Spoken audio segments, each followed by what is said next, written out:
Welcome back, everybody. It is Dog Talk with your host, Holden. Glad to have you guys here tonight. We've got a lot to get to when it comes to breaking down this Kentucky football game that happened last night. Nothing quite like what we expected, not really what we had on tap exactly for this game, but nonetheless, it was a good game as far as if you wanted to watch a game that was close. If you wanted to watch a blowout, not the game for you. And definitely not, again, what we thought this game is going to be. That's what we're going to be breaking down. We're going to talk a little bit about injuries, looking around the AP Top 25 that came out earlier today, as well as some of the other games going on around the country too. If you guys haven't already, make sure you guys are subscribed to the channel. Wherever it is that you listen to podcasts, you can also be subscribed over on the YouTube channel. I would appreciate that. Again, visuals not really happening this season, but hopefully at some point, maybe later in the season, that will change. So make sure you're subscribed there so that way when that does change, you will be able to get the videos. Also, 5 stars. Make sure you guys hit those 5 stars wherever you're listening on podcasts, Apple Podcasts, or Spotify. I would appreciate it. All right, let's start off with the injury report. We knew coming into this game we'd be without Michael Williams still, Jordan Hall, Warren Brinson. They were out as well as Roderick Robinson, which we knew. Those were the big ones. Obviously, in the game, some of the stuff we saw kind of go on that we didn't really see was we did not see, or we saw Tate Ratledge go down later in this game. It looks like a knee, ankle injury. I know that's what Kirby said. That's even what they said in the call in the game itself. Don't really know the extent of that. Don't know how long. I have seen some speculation going around on Twitter. How much that you can take, I don't really know. But it does look like there's potential of him being out for a few weeks, which is tough. One good thing is coming into this, at least, is we do have a bye week. We have a bye week coming up before we have to travel to Tuscaloosa and play Alabama. That is helpful for those guys who are right on the verge of getting back.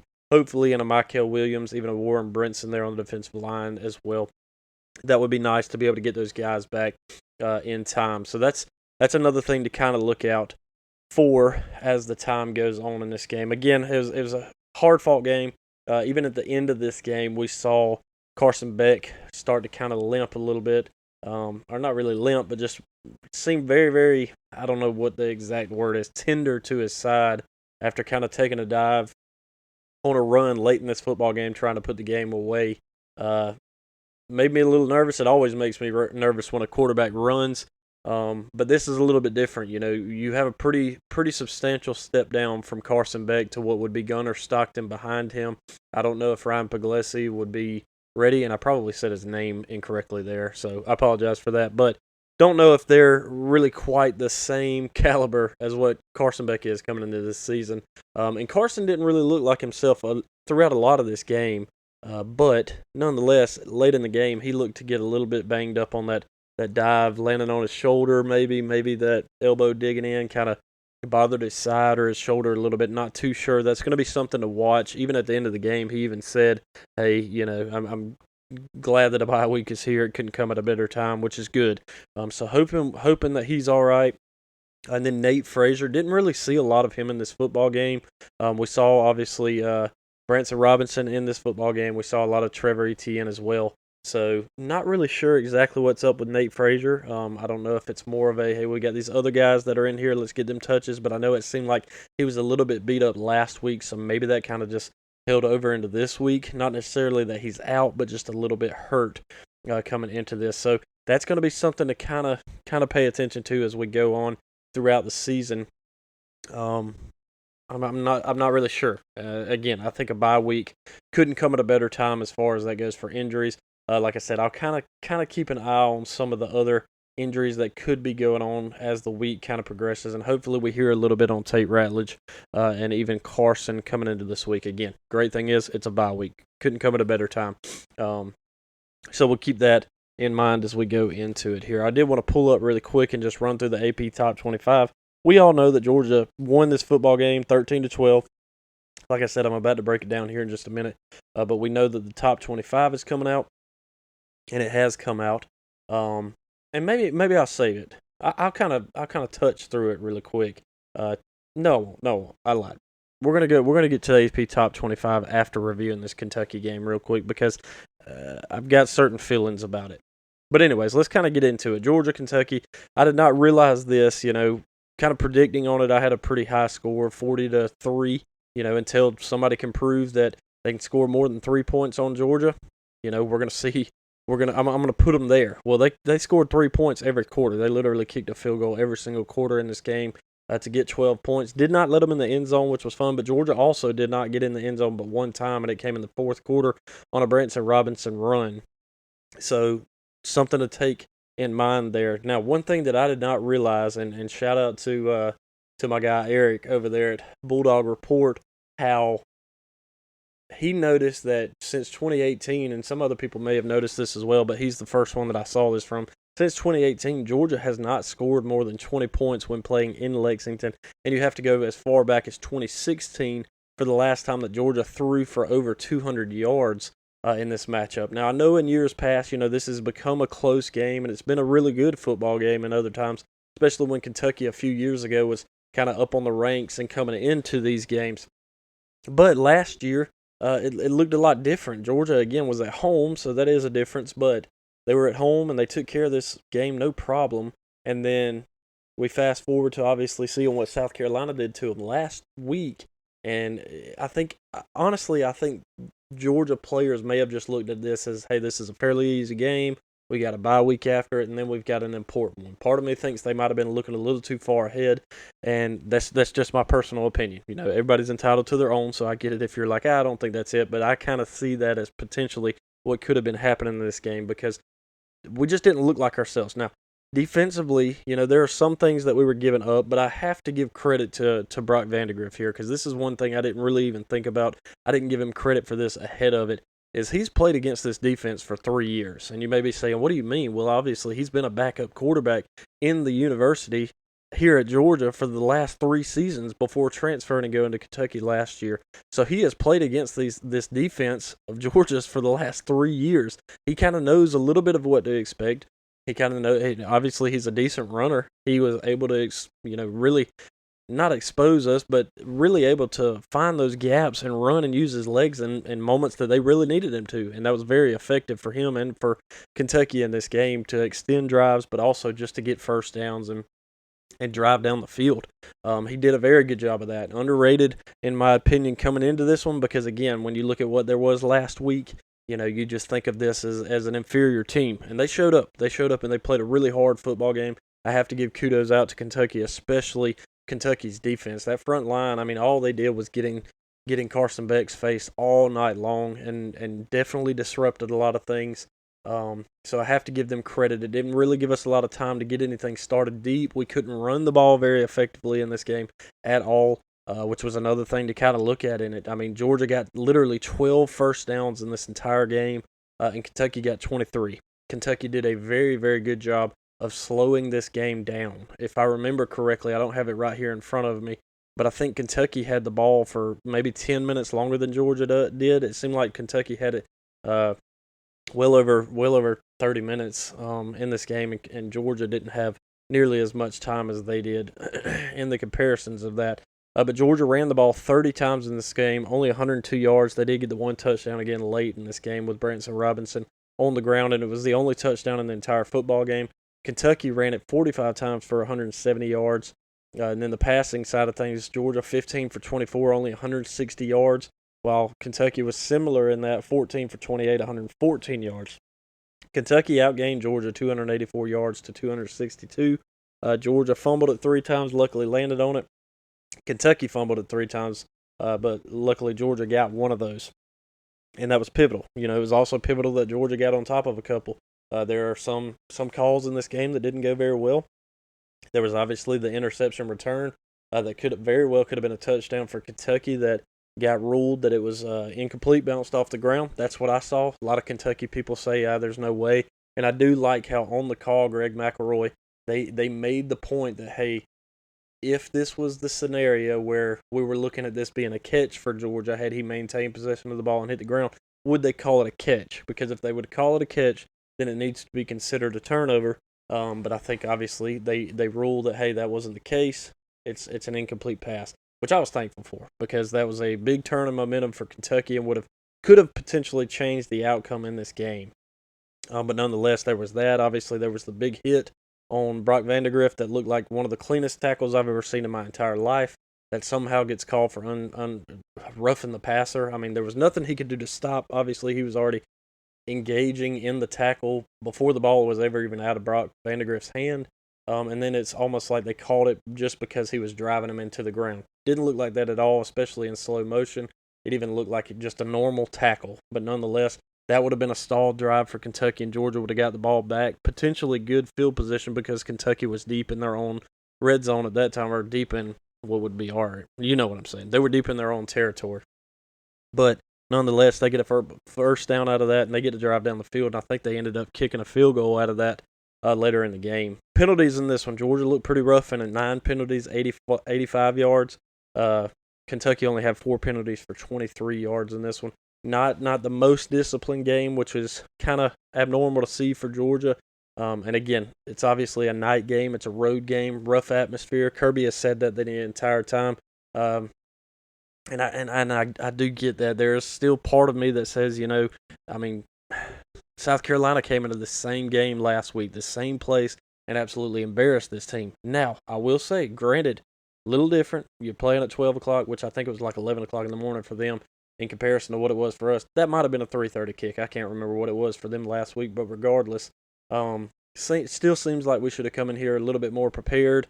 I mean, they did a good job of making it a tough atmosphere through the entire game. Obviously, it being close. Nobody's leaving that game. Everybody's sticking around for the entire time because Georgia never put this football game away. There was never a point in time in this game where Georgia just looked like they were going to take over and never let off the gas.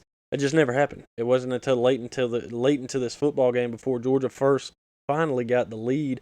Right there at the start of the fourth quarter with the touchdown after Branson Robinson came through. That was the first time Georgia got the lead, and they would hold it for the rest of the game. But other than that, they never had a lead in this football game at all. There was a tie, obviously, for a little while, but they never had the lead in this game until the fourth quarter. Just kind of rough to see, again, for Georgia. Carson Beck, again, just didn't really look like himself in their average 6.7 yards an attempt, but still just never really was able to kind of open things up. Later in the game, it did seem like we got a couple of good gash plays in there, but again, it just didn't look like us. Our offensive line struggled a good bit in this. Again, Tate Ratledge goes down, but credit out again to Kentucky's front seven because they wreaked havoc on our offense all night long, and Carson Beck kind of paid the price for it a couple of times.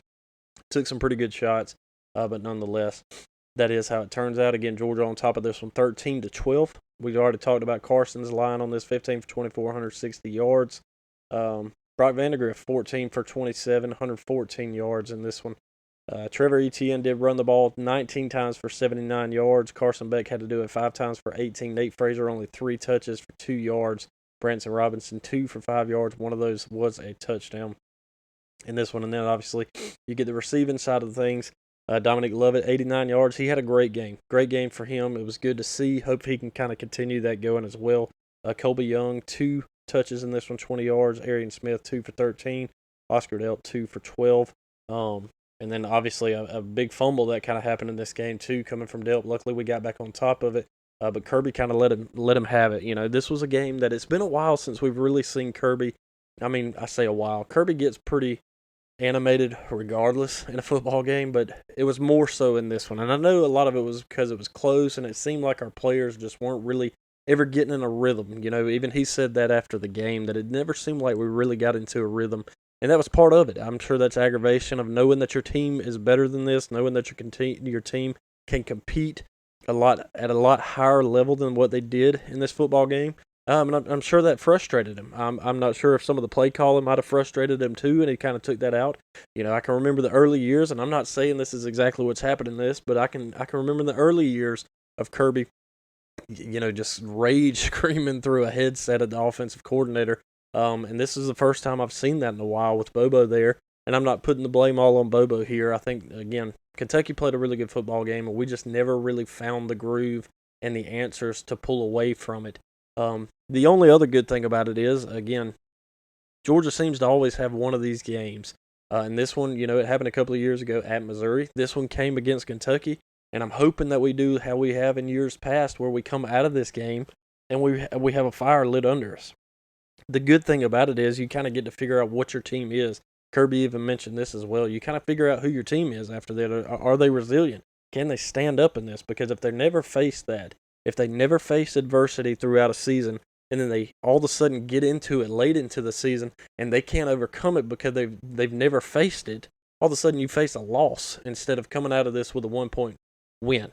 Now, again, it's not pretty. It's not the nicest thing in the world, but Georgia is 3-0 after this. So we do at least have to take that from it. And again, I have to give a lot of credit out to Brock Vandagriff because I didn't give him the credit ahead of time.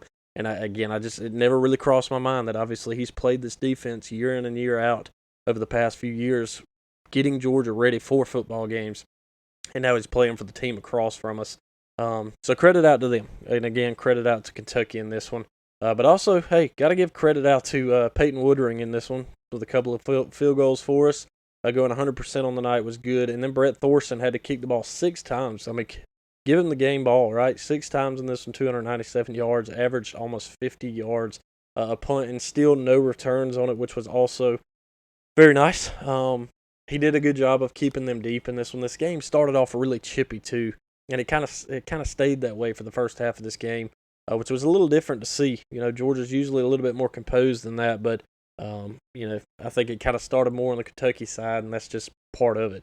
But again, Georgia's 3-0 after this football game. Doesn't have to be the prettiest thing in the world, but again, I hope this is that opportunity to face that adversity, see that, hey, you are human, you can be beat, and you better straighten it up and get ready for it next week, because you can't play like that when you go to Tuscaloosa. You can't play like that when you go to Austin. You can't play like that when you're at home against the Tennessee team, whose offense right now is firing on all cylinders. Defensively, we got a lot more to step up, and I do at least want to give some credit to the defense. We kept Kentucky out of the end zone the entire night. They kicked 4 field goals. They got 12 points out of it, but they kept them out of the end zone. So defensively, we still did a really good job, again, holding them to a total in this football game of 284 yards, 114 through the air, and then 170 on the ground. They did run a lot more effectively in this game. It seemed like they just kind of continued to lean on us, and that was very beneficial for us in this game. But we got a lot of work to do, and I know I don't think I would want to be any of those players on the field this bye week, because a bye week is a time to rehab, but it's also a time to learn and get better and get prepared for what's coming down the track here in the next couple of weeks, because you get back into it after this, and you don't have a break for a really long time. So, and you've got a long stretch of tough football games coming up here in this middle part of the season that we're about to start getting to here in the coming weeks. But again, at the end of the day, Georgia 3-0. 13-12 victory over Kentucky in Lexington. We will take that all day long. Now let's get to the AP Top 25 that did come out obviously earlier this week. Texas does jump Georgia. They are now in the number 1 spot. Georgia at 2, Ohio State 3, Alabama 4, Ole Miss 5, Tennessee, Missouri, Miami, Oregon, and Penn State round out your top 10. Then you get USC, Utah, Kansas State, Oklahoma State, Oklahoma, LSU, Notre Dame, Michigan, all the way down to 18. Louisville at 19, Iowa State at 20. Clemson at 21, Nebraska 22. Northern Illinois, I believe, at 23. Illinois at 24. And Texas A&M creeping back in there at top 25. This is what I got to say about it. Does does Texas deserve to be first? Yeah. Does Georgia deserve to be first? Not really after that game. Do a couple other teams deserve to potentially be a little higher? Maybe so. Georgia kind of showed really good strides in that first week against Clemson. Looked really good against the team that they should look really good against in Tennessee Tech last week. And they didn't look very good against the team that they should have this week. So, am I bothered by the fact that Georgia fell 1 spot in the rankings to number 2? No. We have a lot of football. A lot of football left to play to be worried about a ranking right now. And not to mention the fact that when you have that 1 on your back, no matter what, it's just you have no opportunity for a mistake. You can't play a football game like this close and people think that you're number 1 team in the country. Otherwise, this happens. You fall a spot, and that's going to happen every single time. You got the target on your back. I think Kirby would much rather us not be first anyways, just because it kind of puts that little bit of a chip on some people's shoulders. Not saying everybody, but it does kind of put that chip on your shoulders saying, oh, we're the number 1 team. And you get the best of everybody every single week. You're never going to get a game where nobody just cares. You coming in and getting to play the number 1 team of the country, it means something to people. And Kentucky took that to heart in this game, played a really hard-fought game, and almost came away with it. Luckily, Georgia comes away with it, but we do fall to number 2, and I have zero issues with it whatsoever, and I would imagine many other Georgia fans have zero issues with that either. So that's kind of how things round up with the Georgia-Kentucky game from this weekend. Let's look at some of the other games that did go on around the country, and some that I got really wrong, and some that I felt like I got fairly right. In that Friday slate, you had number 20 Arizona taking on number 14 Kansas State. I thought Arizona would kind of get into this one and pull away with it, and that didn't happen. Close game there in the first half at 14-7 going to the half. Kansas State with the lead. Kansas State pulled away with it late there, though, making it 31-7. Didn't get that one right, but Kansas State does win that.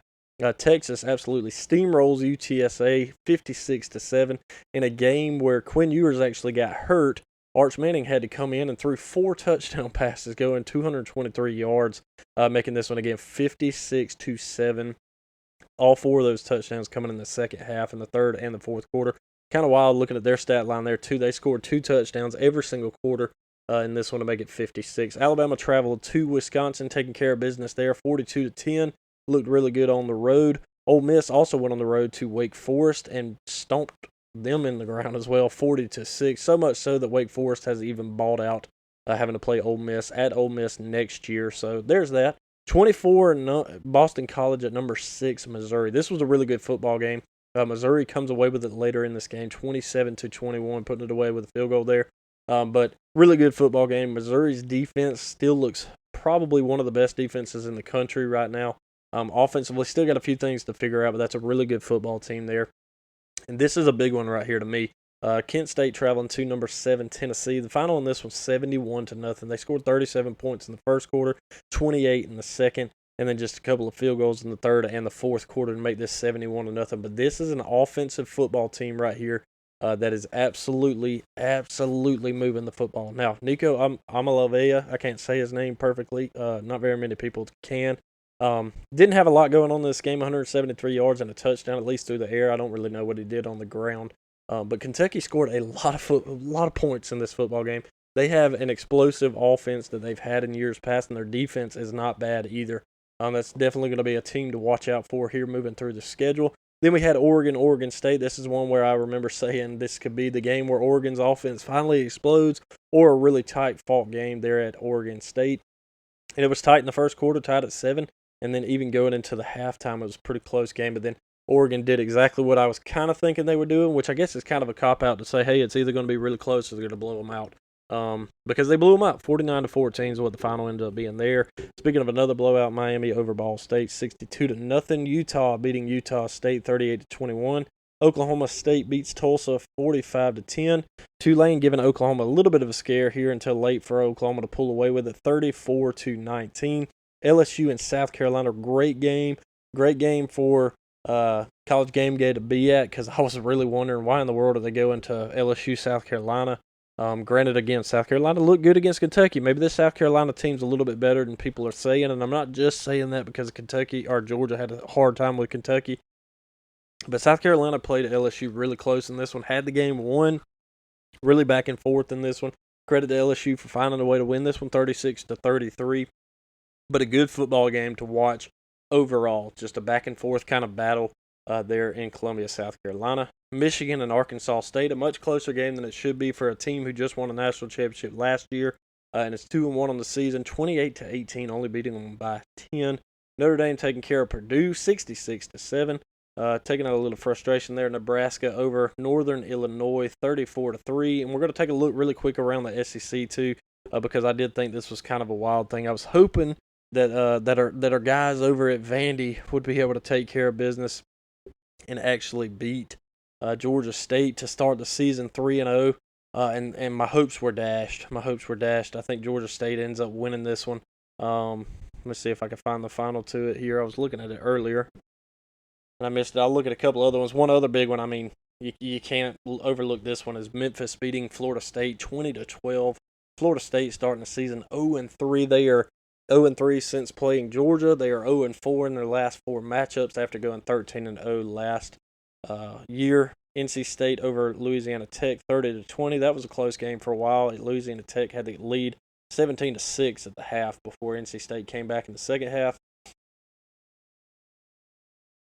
Let's see. Coastal Carolina over Temple, 28-20. Texas A&M, Florida, another pretty good matchup there. Texas A&M looking a lot better. Again, they get back into the top 25, 33-20 over Florida. Florida just looking really, really tough. I don't see a lot more wins on their schedule either as they move forward, which is kind of a scary thing there for Florida. Hopefully Billy Napier can find something out, but it might be much, much too late for that to matter. Washington State does beat Washington 24-19. Pitt over West Virginia took, I think it was a field goal, maybe late, or it was a touchdown late at the end of this game for Pitt to actually take the lead, 38-34. Iowa beats Troy 38-21. Troy 0-3 to start the season. Rough start there for them. App State over East Carolina 21-19. Arkansas and UAB, that was a bit of a fight there too. It was 20-20 at the half. And then Arkansas, luckily later in this game, pulled away with it to make it a 10-point game, 37-27 over UAB. Duke over UConn, 26-21. Virginia Tech over Old Dominion, 37-17. Georgia Southern, 42-14 over South Carolina State. And then again, Vandy falling to Georgia State, 36-32. And I'm fairly certain I saw at least 12 people trying to rush the field for Georgia State's win over the SEC team, which kind of stunk there. My guys the old guys of Vandy. We thought they could start at 3-0. They didn't do it. Auburn looked good over New Mexico. Didn't look good over them at first. I think it was 14-10 after the first, and then it was that 17-13 at the half. I was a little nervous for them. Luckily, the second half they pulled away, making it 45-19. And what in the world has happened at Mississippi State? Mississippi State might be the worst team in the SEC this season, losing to Toledo at home. Again, Mississippi State at home, all the cowbells and everything. 41-17. No reason in the world that a Toledo team should come in and play any SEC team and beat them 41-17. That's pretty rough. Pretty rough looking stuff there. Colorado does get revenge over Colorado State, 28-9. UCF sliding by TCU, 35-34. So there were a good number of good games around the country this week. A little bit better slates coming up here in later weeks. Again, might come to you guys and talk a little bit about some of the stuff going up in week 4. You got Illinois, Nebraska that are playing. NC State, Clemson, that could be a good one. USC, Michigan, that'll be a fun one to kind of talk about. Georgia Tech and Louisville. UCLA, LSU, just an interesting matchup. Utah and Oklahoma State, a top 15 matchup, 2 undefeated teams. You got Miami and South Florida. I think that's going to be interesting. Again, South Florida I don't think is a bad football team, and Miami has to go and play them. Tennessee, Oklahoma, that's going to be a fun one as well. Georgia Southern and Ole Miss is not going to be a fun one for our friends over at Georgia Southern, but that is what it is. Kansas State, BYU. So you do have a couple of good games to look forward to coming up this week. You may or may not hear from me later on in the week. Probably going to take this bye week off with the guys as well, and we'll kind of get back to things maybe with a preview episode coming up for that Alabama matchup coming up here in a couple of weeks. So that'll be something kind of fun to take a look at when the time comes. But again, I'll probably take the week off this week. Nothing to preview. Maybe I'll come on and do a little bit of some conversation about some of the games that did final once we get past them on Saturday. But other than that, I will check in with you guys later on. Go Dogs.